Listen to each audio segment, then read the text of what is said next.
Viewmasters, it's the podcast that we do. Viewmasters, talk about movies that we view. Viewmasters, my friend Eric and me, Joe. Viewmasters, hey, let's start the show. Hey, welcome to the Viewmasters, episode 279. Batman, a mystery of the Batwoman. My name is Eric. My name is Joe. Hello, Joe. Hello, Eric.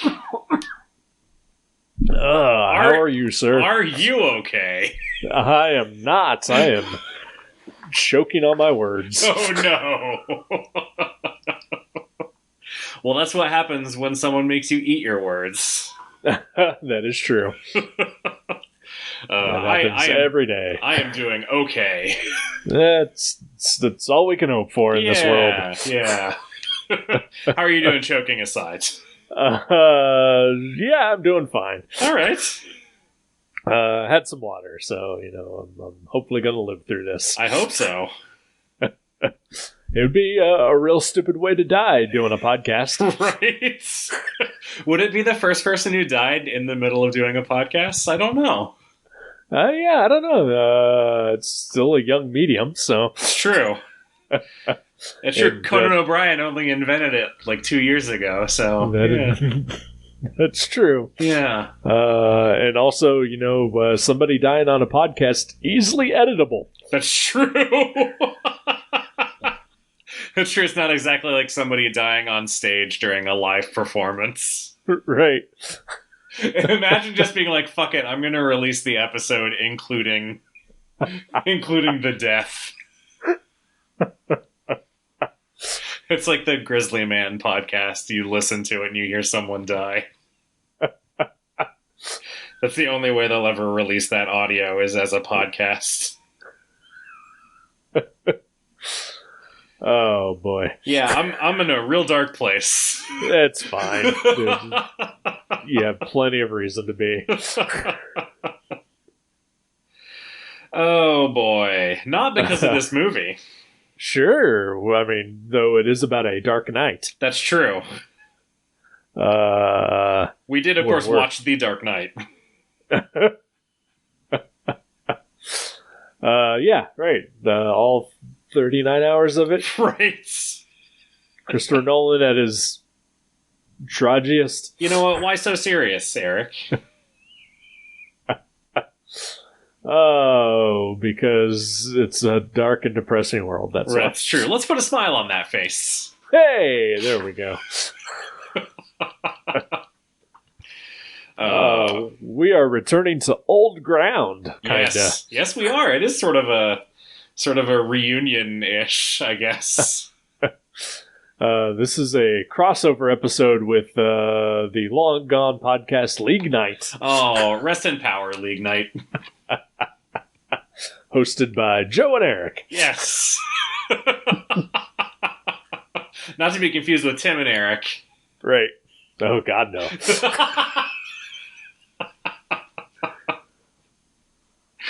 Oh, man. Yes, our old podcast is back. One night only. Yeah, although we did as the Viewmasters, we reviewed all the seasons of Batman Brave and the Bold. So right, that's true. It's not our first Batman go round. I actually had forgotten that we did Batman Brave and the Bold.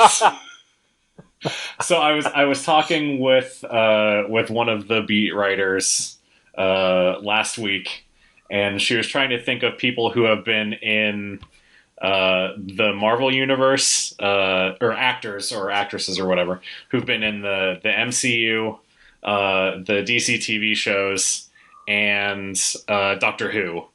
And the only one I could think of was Ben Browder. And she's like, "Wow, how did you know that off the top of your heads?" And I was like, "Well, I did a whole podcast about Farscape." So now I just get excited when I see him in things. It is really... I want to see him in more.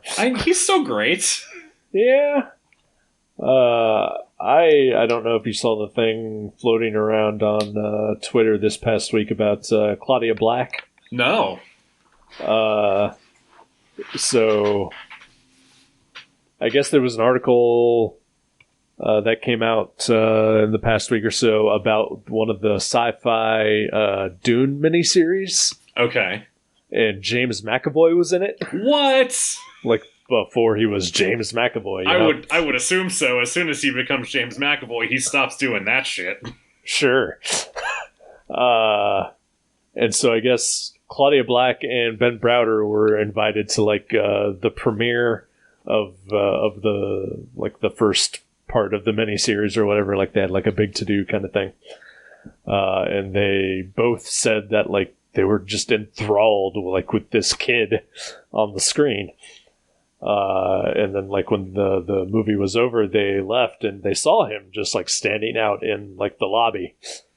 And so they went up and introduced themselves and then said that, you know, he was great and that you know, and he said he was like really nervous and he was shuffling around and like they gave him some advice. And so then now 20 some years later, or whatever, 15 years later, James McAvoy gave this interview giving like a retrospective about his time doing this miniseries. And he talks about how Claudia Black came up to him and gave him advice that he still remembers to this day. And he thinks about every time he does a project. That is amazing. and totally snub Ben Browder. I think he said the two leads from Farscape, but he only remembered Claudia Black's name. He thought the other one was Dargo. Yeah, it was Claudia Black and like this weird cat guy. It was weird. This strange albino woman was there as well. She was more the cat lady. That's true. Yeah. But yeah, that's Claudia great. Black tweeted that out and then had like a nice long thread about it. It was really nice. You should look that up. I will do that. Yeah, that sounds like a nice, just sort of just pick me up. Yeah. I mean, I felt that way about Kelly Ripa's performance in this movie. I was just like, who is this actress? She's going to be great on a morning talk show someday, I bet. And I was right. Oh, boy. This was a time capsule, wasn't it? It really was. Which, I mean, I think that was part of the appeal to me of watching it was that it's a throwback to, well, it's not a throwback because it actually is from that era to the Timverse, and yeah. I just like I talked about last time how I just like this is the only piece of Timverse stuff that I've never seen. I don't know how it got past me, but I'm almost glad that I'd never seen it because I got to watch it now, and just like it took me back. This was a nostalgia trip just from top to bottom, and it just took me back to watching that stuff when I was younger. And I mean, it's not as good as the original Batman the Animated Series at all. No, it's not. But like hearing the music and just seeing the animation style and hearing the voices again, it was nice. I agree. It was soothing. Yes. It was like getting up on a Saturday morning to watch a cartoon. I did have a couple of issues with it, but I had seen this before back when it first came out, and I don't think I've seen it since. But I did remember certain aspects of it. I guess we should probably say we're going to spoil the shit out of an 18-year-old direct-to-DVD movie. I think that's fine. Yeah. Because there's no way to talk about it without spoiling the twist, because it has a twist. Yes. 3 twists, one might say. I did not expect the twist. Honestly. That was a pleasant surprise. I am glad that was surprising to you, because I knew it. I will say, the years have worn, and I knew that it was at least 2 women. Okay. I had forgotten about the third entirely. Yeah, the fact that it is literally all 3 possibilities who are introduced it's almost like they just couldn't decide. What is the opposite of a red herring? A blue salmon. There we go. This movie is a blue salmon.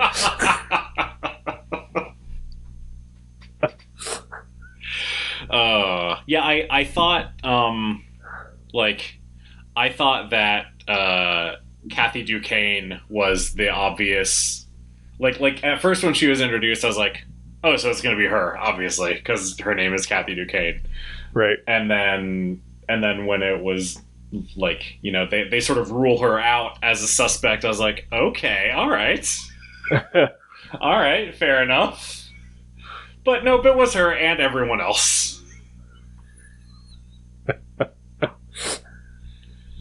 Oh boy, which it was fun to watch. Yeah, there's, I mean, it's is it PG-13 or is it a PG? It's PG. Movie? Okay, so essentially a family-friendly Batman animated movie. There's not a ton of depth happening here, right? And while it is part of the Timverse, I don't know that Bruce Timm had too much involvement with it. Yeah, I didn't see his name in the credits anywhere other than special thanks. Right. And it's not even a Paul Dini movie, which I would say is the other major contributing factor to what most people think about the Batman the Animated Series. Right. And it actually takes place in the new Batman Adventures or whatever they called it. Right. Yeah, the sort of redesigns once they moved from Fox to the WB. I almost said the CW. It wasn't the CW at that point. But yeah, the sort of slim or sleeker animation style. Yeah. But even still, like years removed from it at this point too. Right. Because even Batman Beyond was finished by this point, I believe. Yeah, because this came out in 2003, and I think Batman Beyond ended in like 2001, if that late. I think so, yeah. Because the Return of the Joker came out in 99? Yeah. 98, 99? Which, it's funny, the Wikipedia for this movie sets the timeline of this movie between the end of the new Batman Adventures and the flashbacks of Return of the Joker. I was going to say, it seemed like... Because Tim Drake is older in this than he was before. But yeah, it would obviously have to have been before the flashbacks, because isn't that just when Batman more or less quits? Yeah. So I gotta just immediately bring up my one major issue. Okay, I wonder if it's my major issue as well. I don't know, because it's a major issue to me, but it's such a minor thing that happens in the movie. Yeah, I wonder if it's the same thing for me as well. What the hell's up with the Barbara Gordon crushing on Bruce Wayne thing? Yeah, I fucking hate that. Yep, okay. I know that there is stuff implied in Batman Beyond, I believe, that Bruce and Barbara had some sort of relationship. Mm-hmm. But even just the implication of that is too much. Yep. Like, I don't know, we don't need to see her just like horny on the phone for him. That's really weird. Nope, did not care for that, and that is also Dickie G erasure. Right. And I will not stand for that. Yeah, I was disappointed that Nightwing wasn't in this. Like, what's he doing? Right? Maybe this is where, during this period, is where he was getting his mullet cut off. I mean, it takes a while. It's a mullet. It's true. There's a lot of hair there. Exactly.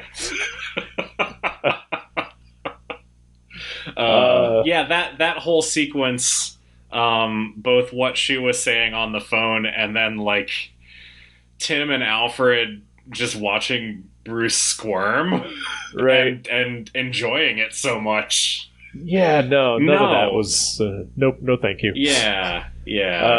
This it reminds me also of the Killing Joke animated movie, right? Which I did not care for one bit whatsoever. But then they throw in like the prologue before they actually get to the Killing Joke part, like the all new prologue, in which Batgirl and Batman have sex. Right. And no, just no. He is a father figure to them. Yes. It's so fucked up. Yeah. It is, no, yeah, it's bad. Don't care for it, and also don't watch The Killing Joke. Right, no, you saw that in the theater, didn't you? Yes, I did. It was free. Oh, that's good. I did not pay for it. Okay. But yeah, Jason and another guy, Chris, I think. Okay. All three of us went to go see it. Like I've got a real weird relationship with Alan Moore stories as is. Yeah. But in particular, The Killing Joke, like it's one of those things that when I was like 10, I loved. Because, you know, it's like, oh, Batman's such a badass kind of thing, you know? Yeah. But as I grew up, you know, I was like, it's not the Batman that I like. But the appeal of it still, for me, is solely resting on the Brian Boland artwork. Right. Which you cannot translate to animation. And so at that point, what's the point of adapting it? Yeah, and I mean, this is a whole other tangent, but yeah, the animated DC movies, I remember when they were originally announced, it was with the goal of sort of mimicking the style of the stories that they were adapting. Right. And like, I remember one of the first ones that they announced was the Judas Contract, and I was so excited to see what animation mimicking George Perez would look like. And then, yeah, obviously that's not the direction that they went with any of those at all, and it all just looks like shit. So... I would say that I think if there was ever any good time to just talk about the DC animated movies in general and get all of our Batman shit out, it's got to be this episode, right? That's true. I mean, technically, this is a DC movie. There were on the Blu-ray that I have, there were trailers for the other direct-to-video animated movies. Like, I think there was a trailer for Batman Year One on there. So yeah, no, you're absolutely right. I haven't seen. I've seen quite a lot of them, and some of them I think are excellent. But a lot of them really fall short, especially when they are adapting a better known work. Yeah. Because they did eventually do a sort of Judas Contract, didn't they? They did, yeah. I think you and I actually watched that, and not for a podcast, but just for fun. Yeah, quote unquote fun. Because if I recall, it's not great. No, it's not great at all. Yeah, it was. Yeah. It was after they started to set all of the movies in the same continuity, right? And so yeah, it uses this weird sort of like New 52-ish hodgepodge group of Teen Titans, and yeah, it wasn't good at all. Yeah. Yeah, like, and I remember watching. They did like a 3-hour version of The Dark Knight Returns. Yes. Which, yeah, like it was. It's like they keep trying to meld like these very distinct artistic styles when they do something like that to like almost an anime type styles of animation, or like, you know, generally what Americans think of as anime, Right. and it just doesn't work for either. And also a lot of these stories, they are considered classic, but for me personally, like I said with The Killing Joke, it's one of those things like when I'm 10 and I haven't experienced things like where these stories like blow my mind because like, oh my god, I didn't know you could do that kind of thing. Yeah. But then when you're 30 something and you know, life has kicked you in the teeth for, you know, several decades at this point, you know, it's not quite so shocking, and like the things that make it like such a masterpiece don't really resonate as well. Yeah. Yeah, I don't know if it has to do with being kicked in the teeth, but just being older. Well, I mean, being kicked in the teeth helps. I guess. Helps, in quotes.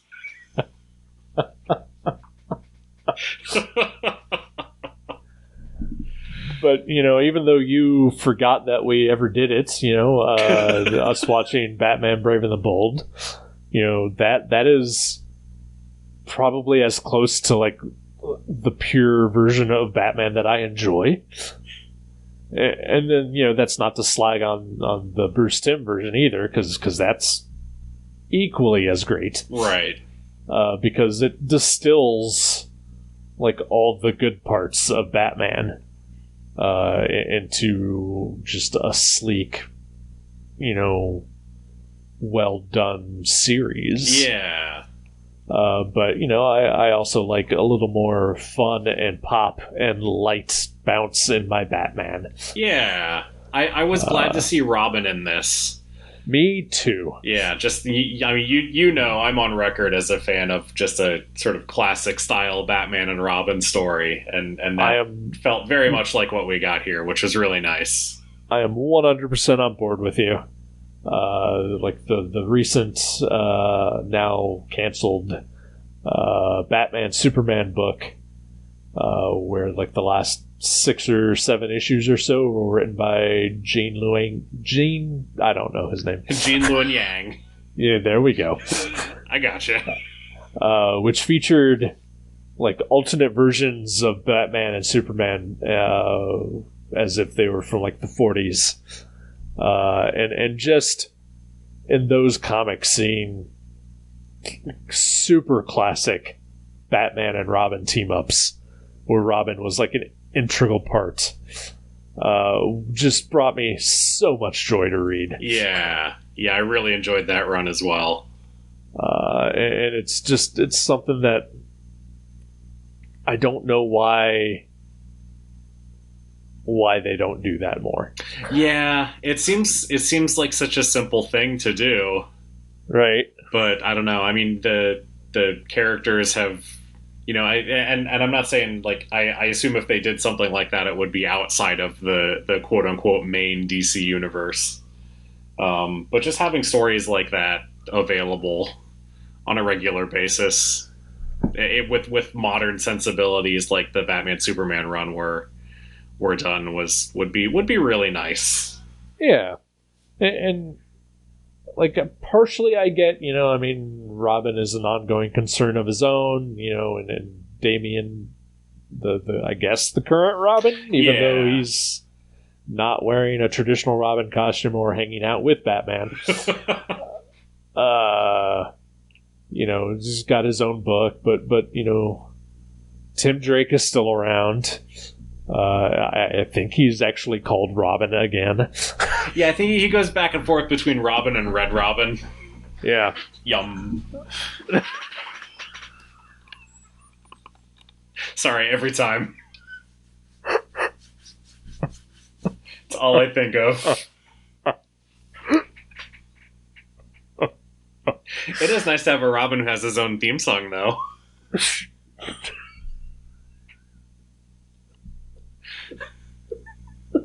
We can take a minute.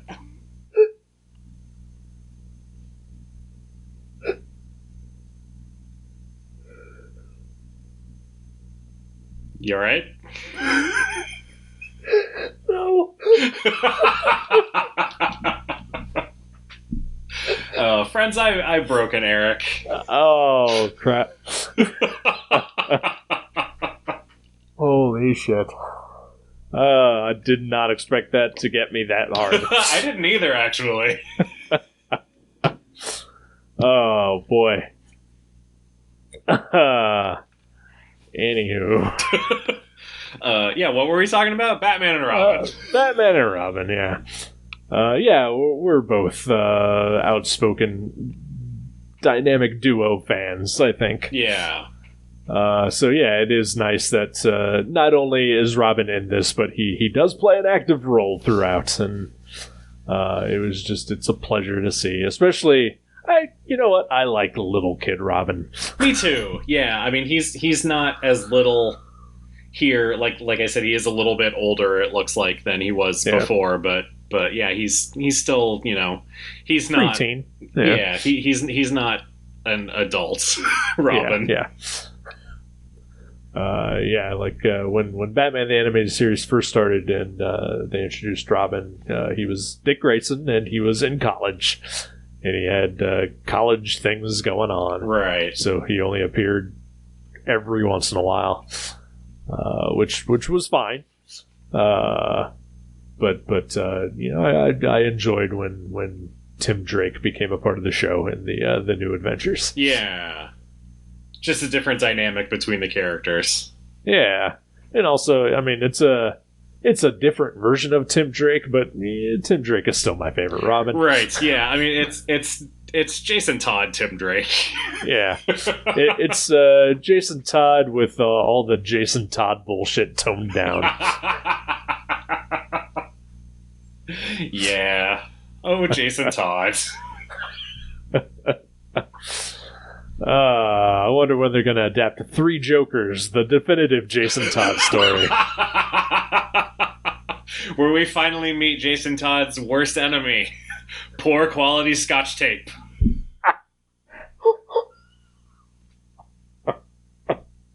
Like, sure, the Joker killed him, but poor quality tape broke his spirits. Speaking of ill-defined relationships with Batgirl. Oh my god. That book went through many approvals and went to press. And took a real long time to do it. Mm-hmm. And how? Oh, Mystery of the Batwoman. Yeah, this movie is it's kind of light. Yeah. It's basically it's like an extended maybe two-parter. But yeah, it was fun. I enjoyed watching it. Yeah. So the rough plot is that there's a new Bat person on the scene. It's a Batwoman. What? And she flies the Green Goblin glider.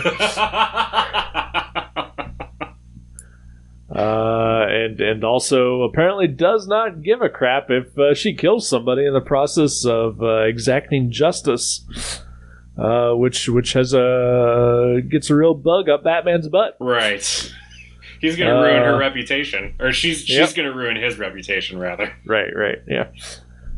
So he's solving two mysteries. One, who is this Batwoman, and what is she after? And we also get we get a Batman story without the Joker in it, and I could not be happier for it. Right. Like, we see Rupert Thorne playing with a deck of cards every now and then. Yeah, that was weird. And What's that like, about? Did they, like, was it originally the Joker and they decided not to? Is that what this is? But yeah, I was real glad not to see the Joker in this.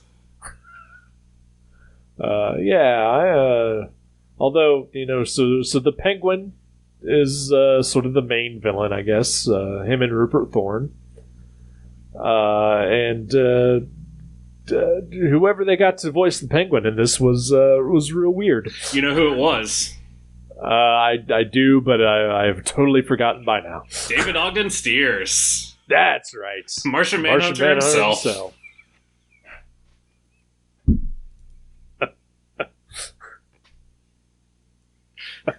I'm sure I've seen him in other stuff, but that's all I think of when I think of David Ogden Stiers. Some people may think Winchester from MASH, but true people think of the never-seen Justice League pilot, where he played the Martian Manhunter in one scene.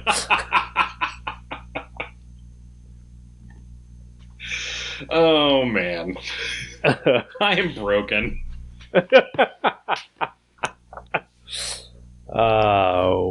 Only as broken as I am. Aww. I don't know what that means. I don't either. It's fine. So then Batman is, or Bruce Wayne is introduced to, Bruce Wayne is introduced to two different women. Batman is introduced to one woman. Right. Who he thinks may possibly be the Batwoman. And like you said earlier, Kathy Duquesne, the daughter of a mobster, is the prime suspect, and Bruce Wayne somehow manages to charm his way into her life. And then there's Dr. Rocky Ballantyne, who's a klutzy nerd who works for Wayne Tech. And then a cop. Was it Sophia? I believe so, yes. Sonia, okay. Yeah. Harvey Bullock's new partner. Yes. Who, like I said, so I saw this, in 2003 or whatever when it came out. I did not remember her character being in this movie at all. Like I knew, so the reveal is that all three of these women are taking turns being Batwoman because they all three have vendettas against Rupert Thorne and the Penguin. And Kathy Duquesne's father. Right. I did not remember the cop being part of it at all. When she first showed up, I was kind of pissed. Like, where's Renee Montoya? This is not right. I had the exact same thought. It was like in the aforementioned The Dark Knight, when they introduce a couple of cop characters who are clearly Bullock and Montoya. Uh-huh. And their names are Wirtz and Ramirez. Yep. Which I get why they did that there, because they ended up being dirty cops, and I would have been real mad if Bullock and Montoya had been dirty. So, I guess I get why they introduced a new cop character here, because you can't have Montoya as Batwoman.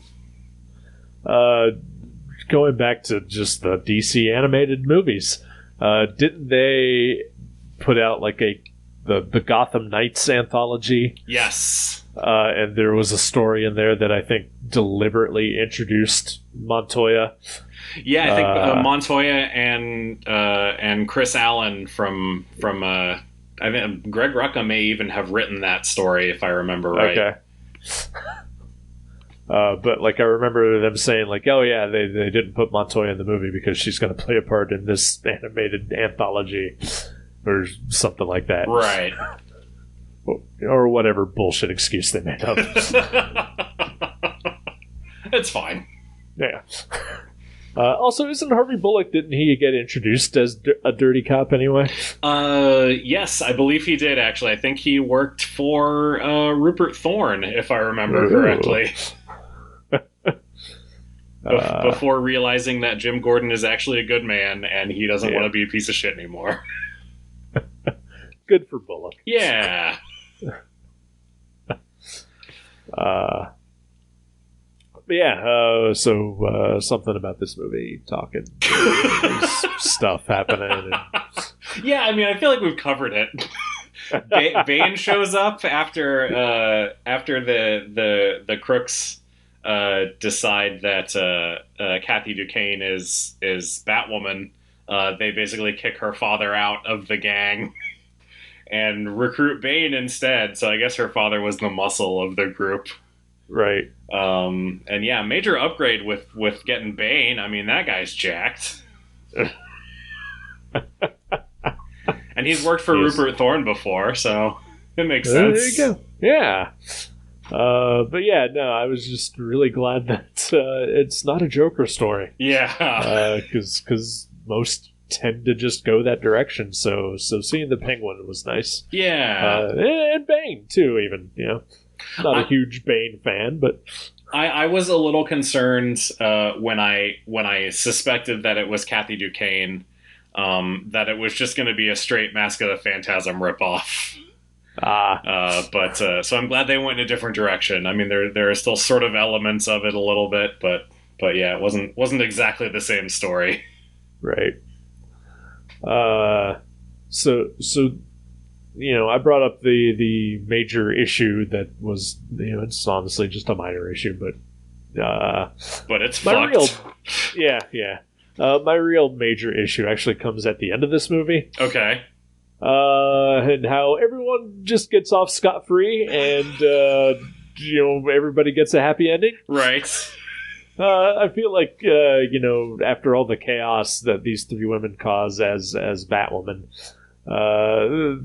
like, there should be some repercussions, right? No, the DA's just looking the other way. Okay, all right. He's looking out the bad side of his face rather than the good side of his face. Hey, that is our mayor in the future. Oh, did you like that comic? I loved that comic. It was so fucking good. Yeah. And I'm not going to mention it on air. I look forward to getting a hardcover of that comic. I'm collecting the issues individually. So. Nice. Yeah. But yeah, it was weird that none of them faced any consequences for their actions. Yeah. I did almost have like a Mandela effect kind of thing where when Batman is investigating Kathy Duquesne, like stalking around in her bedroom, and as Bruce, she and him had been like at the cliff with a tree, right? Then he like later, like when he's snooping around, he sees her a painting that she had made of that area, and for some reason in my head I was like, oh, she like falls to her death or something like that. Okay. And that didn't happen. Yeah, I did I did expect at least one of them to die while masquerading as a vigilante flying around Gotham on a weird glider. Like, there are no consequences to being a vigilante in this universe. Nope, none whatsoever. Which is fine. Sure, I mean, you know, obviously this kind of thing, you know, requires an extensive suspension of disbelief. But it was just all too wrapped up all pretty at the end. Yeah. You know, Rocky gets her boyfriend out of jail. You know, Sonia she just retires from the force. Yeah, she just leaves. Yeah, it's fine. And then Bruce runs off happily ever after with Kathy Duquesne. Right. Yeah, it was weird. Yep. So I mean, but it's a fun movie. Yeah, it's short. It's like an hour and 15 minutes. Yep. And yeah, it's sort of just breezes by. and like I said, it was just like a pure nostalgia trip for me. So I like I said, I had a good time watching it. That's, sometimes that is all that matters. It also the last Timverse thing that I had seen before this was the Batman and Harley Quinn movie. Oh god, which is horrible. It's so bad. So if I need to have a more recent Timverse memory in my head, I'm glad it's this and not that anymore. Absolutely. Oh boy, oh god. I'm sorry to remind you. It's all right. It's fine. I saw that in the theater. There we go. We've both seen 2 terrible Batman movies in the theater. Oh man. I mean, other than Dark Knight. Agree to disagree. Is anything bringing you happiness this week, sir? The Chase Me shorts on the Blu-ray extras. That was fun. Yeah. Yeah. Did you watch the was it Unraveling the Mystery? No. Okay, yeah, that one was horrendous. Okay. But it's like I expected it to be like a promotional thing, like looking into who could Batwoman be in this movie. Right. But instead it's like, no, there's 3 Batwomen, here's the names of all 3 of them, here's exactly why they're doing everything that they're doing. And it was like, who is this for? I don't understand why this is a thing that exists. Huh. So yeah, don't watch that. But yeah, the Chase Me short was really fun. Yeah, I remember enjoying that a lot when I first saw it, and I watched it again yesterday, and still enjoyable. But actually, I think my actual joy for the week is going to be Catwoman: Lonely City #1, the new comic by Cliff Chiang, which is sort of a old lady Catwoman type story. Like a Catwoman returns kind of thing, but it is beautifully drawn and expertly written, with lots of surprises to it, and then a lot of heart, and it was just a really, really good comic. Yeah, I second that wholeheartedly. That's the comic we declined to name earlier for some reason. I don't know why not. But yeah, definitely check that out. What about you, sir? I don't know. We started watching Legion, rewatching Legion. Okay. Which is a show I've still only ever seen the first season of. Mm. But we're a few episodes into the rewatch of that, and I had forgotten. Like, I remembered it was weird. I had forgotten how fucking weird it is. Like, immediately. So that's been a lot of fun. All right. It's been a while since I've seen that. I still have never seen the 3rd season. Yeah, Jenny decided that she wanted to watch it again so that we could specifically get to the 3rd season and see, I guess there's a rap battle between Jermaine Clement and Jason Mantzoukas at some point. So we need to see that. Okay. No. Yep. I'm on board. I may long distance join you in this rewatch then. Excellent. Yeah, I loved that show during the first 2 seasons. Anyway, I don't know why I never got around to the 3rd, but yeah, it's also a super weird show. Yeah. Probably one of the last times that a comic related to anything will be that weird. Yeah, probably. I can't imagine. I don't know. Maybe Multiverse of Madness could be kind of weird. Who knows? Could be. We'll see. It's a Sam Raimi movie. Hopefully, That's true. Yeah, hopefully it's a Sam Raimi movie and not just a Marvel movie. Yeah. Oh boy. Do you have a movie in mind for next time? I do indeed. It's one I guess we have to. Okay. Yeah, I just it's out. It's out today. I think we probably have to watch Dune. God damn it.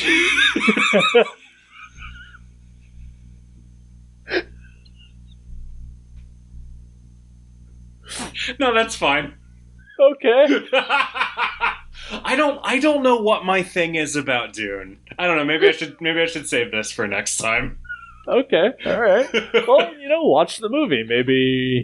Maybe whatever your thing is will come into clarification, or maybe it'll erase it. That's true. Yeah. Who knows? Yeah. All right. And just to be clear, this is the new version of Dune. Not the David Lynch version, but the Denis Villeneuve version. Right, you mean Denis Villeneuve? Nope. Okay. Americans.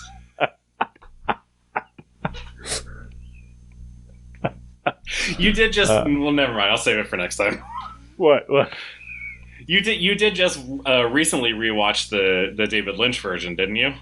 I did, actually, yeah. A couple weeks ago. Okay. It was not in preparation for anything. It was on. Okay, fair enough. Yeah. I had time to kill. Nice. So, whatever. Yeah, I'm sure I'll mention it. But yeah, let's watch the new one, which is out on HBO Max and theaters, I guess. Excellent. Yeah, I mean, theaters is the way that that I think you're supposed to see it. Sure. So I'm going to watch it at home. Same.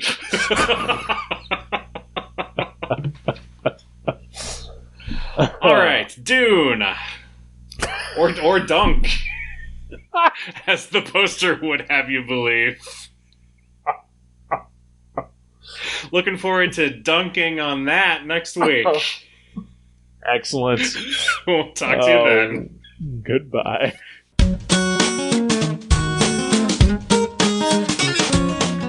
Thank you for listening to The Viewmasters. You can subscribe to the show directly at view.guttertrash.net or at iTunes and leave us a review. Visit view.guttertrash.net for email information and links to Facebook and Twitter. We'll see you next time on The Viewmasters.